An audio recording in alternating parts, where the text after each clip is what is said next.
பரந்தூர் விமான நிலைய திட்டத்தை எதிர்த்து ஏகனாபுரம் உள்ளிட்ட அப்பகுதியை சார்ந்த பொதுமக்கள் கடும் எதிர்ப்பு தெரிவித்து தொடர் போராட்டத்தில் ஈடுபட்டு வந்தனர். அந்த பகுதிக்கு நேரிலே சென்று அந்த மக்களை சந்தித்து அவர்களின் கோரிக்கைகளை எல்லாம் கேட்டறிந்து அன்றைய முதலமைச்சர் திராவிட முன்னேற்றக் கழக தலைவர் அவர்களை நேரிலே சந்தித்து மறுபரிசீலனை செய்ய வேண்டும் என்ற கோரிக்கையை விடுதலை சிறுத்தைகள் கட்சியின் சார்பிலே முன்வைத்தோம்.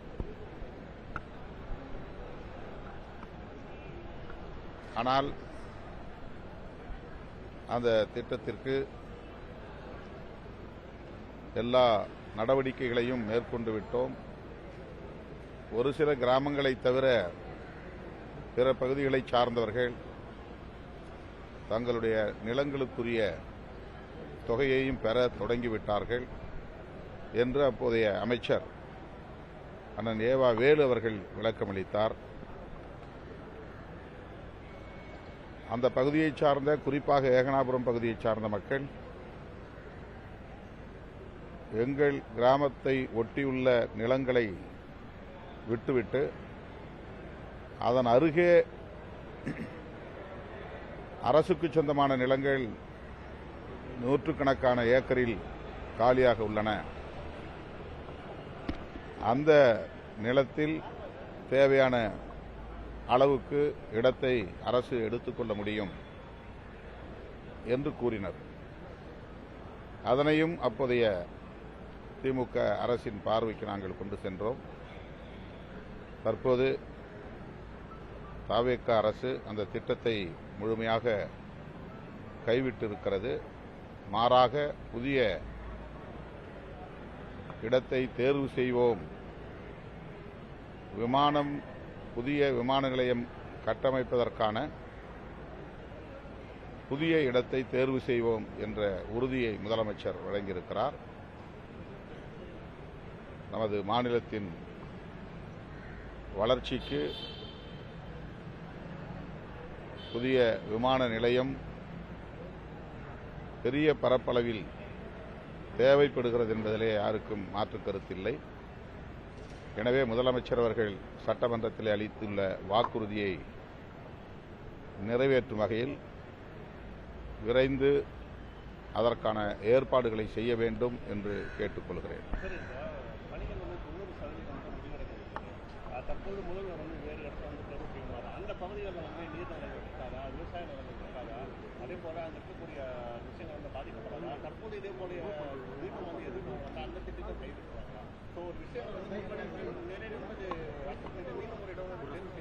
அதாவது எந்த புதிய திட்டங்களை கொண்டு வந்தாலும் கூட, வளர்ச்சி திட்டங்களை கொண்டு வந்தாலும் கூட, நிலங்களை கையகப்படுத்துகிற போது அந்த பகுதியை சார்ந்த பொதுமக்களுடைய கருத்தை அறிய வேண்டும், அவர்களின் இசைவை பெற வேண்டும் என்றும் சட்டத்தில் இடம் இருக்கிறது.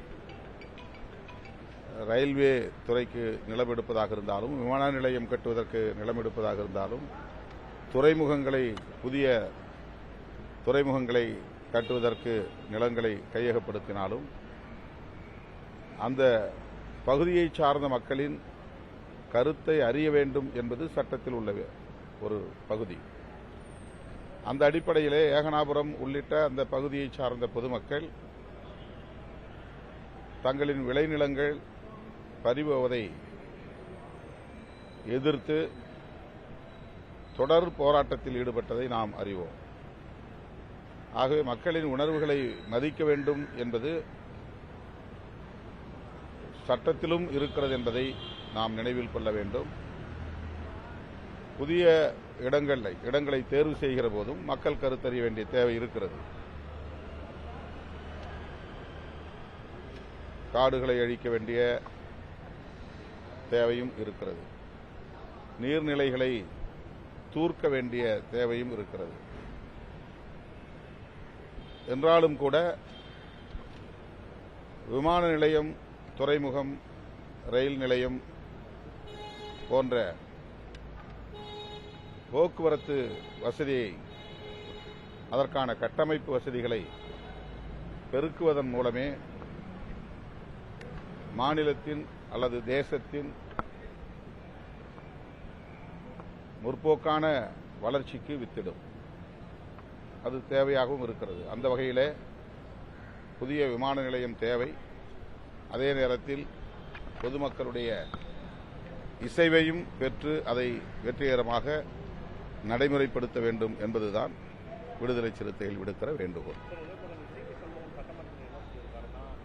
தற்போது அந்த திமுக ஆட்சியில் இருக்கும்போது அந்த 8 வழிச்சாலைக்காக எதிர்ப்பு தெரிவித்தாங்க.